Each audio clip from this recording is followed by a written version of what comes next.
America అధ్యక్షుడు Trump మరోసారి భారత్పై టారిఫ్ బెదిరింపులకు దిగారు. భారత్ రష్యా చమురు వాణిజ్యంపై మరోసారి అక్కసు వెళ్లగక్కిన ట్రంప్ రష్యా నుంచి చమురు కొనుగోళ్లు కొనసాగిస్తే సుంకాలు పెంచుతామని హెచ్చరించారు.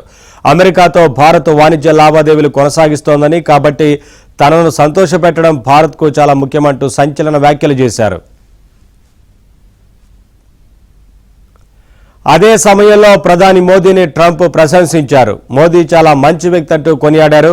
తాను సంతోషంగా లేనన్న విషయం మోదీకి తెలుసన్నారు. He's a very good man. Yes. He's a good guy. He knew I was not happy, and it was important to make me happy. They do trade, and we can raise tariffs on them very quickly. And Modi's a very good man. Yes. He's a good guy. He knew I was not happy, and it was important to make me happy. They do trade.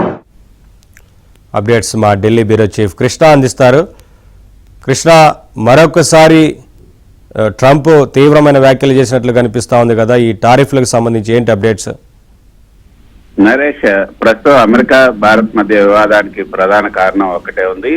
Bharat Russia నుంచి చమురు కొనుగోలు చేయటం. Russia Ukraine యుద్ధం తర్వాత Russia చమురు తక్కువ ధరకు దొరుకుతుంది. భారత్ కు పెట్రోల్ డీజిల్ ధరలు నియంత్రించాలి, దేశ ఇంధన అవసరాలు తీర్చాలి. కాబట్టి భారత్ కు ఇది ముఖ్యమైనటువంటి అంశం. అందుకే భారత్ జాతీయ ప్రయోజనం కోసమే రష్యా నుంచి చమురు కొనుగోలు చేస్తుంది. ఇది భారతదేశం చెప్తున్నటువంటి మాట. కానీ అమెరికా మాత్రం అభ్యంతరం వ్యక్తం చేస్తుంది.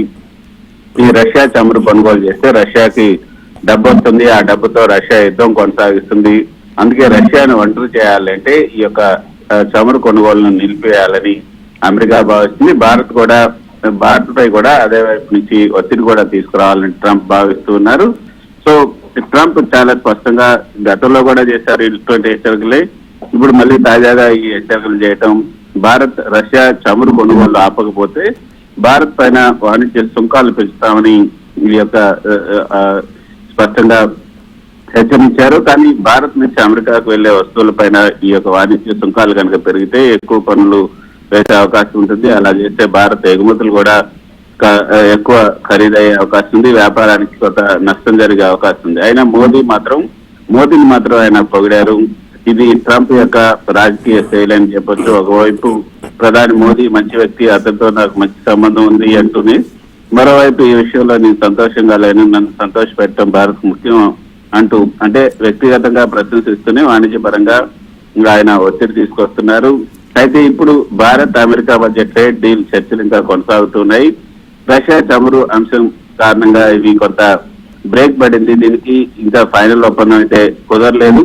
అది పూర్తి అయ్యే దశ, అంటే డీల్ అయితే తుది దశకు చేరుకుందనే చెప్పచ్చు. కానీ భారత్ మాత్రం తన వైఖరిని చాలా స్పష్టంగా చెప్తుంది. చమురు కొనుగోలు దేశ అవసరాల కోసం మాత్రం మేము చమురు కొనుగోలు చేస్తున్నాం. అమెరికా చెప్పినట్టు చేయటం మాకు ఇష్టం లేదు, మేము చేయలేము.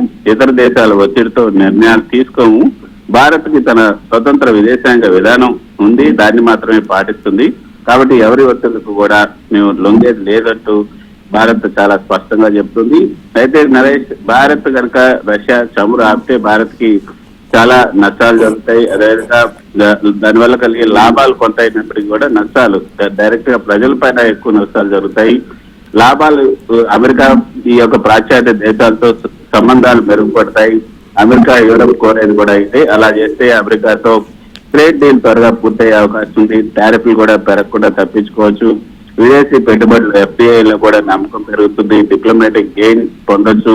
వాణిజ్య సుంకాల బెదిరింపులు కూడా తగ్గుతాయి. ట్రంప్ హెచ్చరిస్తున్నటువంటి ఏదైతే టారిఫ్లు అమలు కాకుండా ఉండే అవకాశం కూడా ఉంటుంది. భారత్ నుంచి అమెరికాకు వెళ్లే ఐటీ సేవలు, ఫార్మా, టెక్స్టైల్స్, ఆటో భాగాలు ఇవన్నీ కూడా నష్టపోకుండా ఉంటాయి. ఎగుమతులకైతే కొంత రక్షణ జరుగుతుంది. గ్లోబల్ ఇమేజ్ కూడా పెరిగే అవకాశం ఉంది. యుద్ధాన్ని మద్దతు ఇవ్వనటువంటి దేశంగా భారత్ కనిపిస్తుంది. అంతేకాకుండా అంతర్జాతీయ వేదికలు ఏదైతే UN, G20, WTO లో కూడా భారత్ కి కొంత ప్రతిష్ట పెరిగే అవకాశం ఉంది. కానీ దీనివల్ల జరిగే నష్టాలు కూడా చాలా ఉన్నాయి. అది ఈ రష్యా చమురు కనుక మనం తగ్గిస్తే రష్యా చమురు మార్కెట్ కన్నా చాలా తక్కువ ధరకు వస్తుంది. అది కనుక ఆపితే ఖరీదైనటువంటి చమురు కొనాల్సి ఉంటుంది. పెట్రోల్, డీజిల్ పెరిగే అవకాశం ఉంటుంది. ఇది భారత్ ప్రజలపైన నేరుగా భారం పడే అవకాశం ఉంటుంది. ద్రవ్యోల్బణం కూడా పెరుగుతుంది. ఇంధన ధరలు పెరిగితే రవాణా ఖర్చులు పెరుగుతాయి, ఆహార ధరలు కూడా పెరుగుతాయి, నిత్యావసర వస్తువులు కూడా పెరుగుతాయి. కాబట్టి సాధారణ ప్రజలకు చాలా నష్టం జరిగే అవకాశం ఉంటుంది.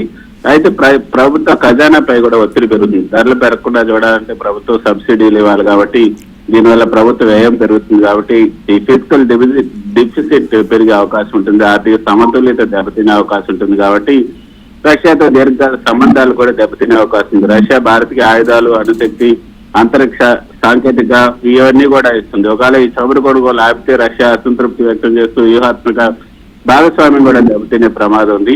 అందుకే విదేశీ ఒత్తిడికి లోబడింది అన్న ఒక అపప్రాధ తెచ్చుకోకుండా భారత్ స్వతంత్ర నిర్ణయాలు తీసుకుంటుంది.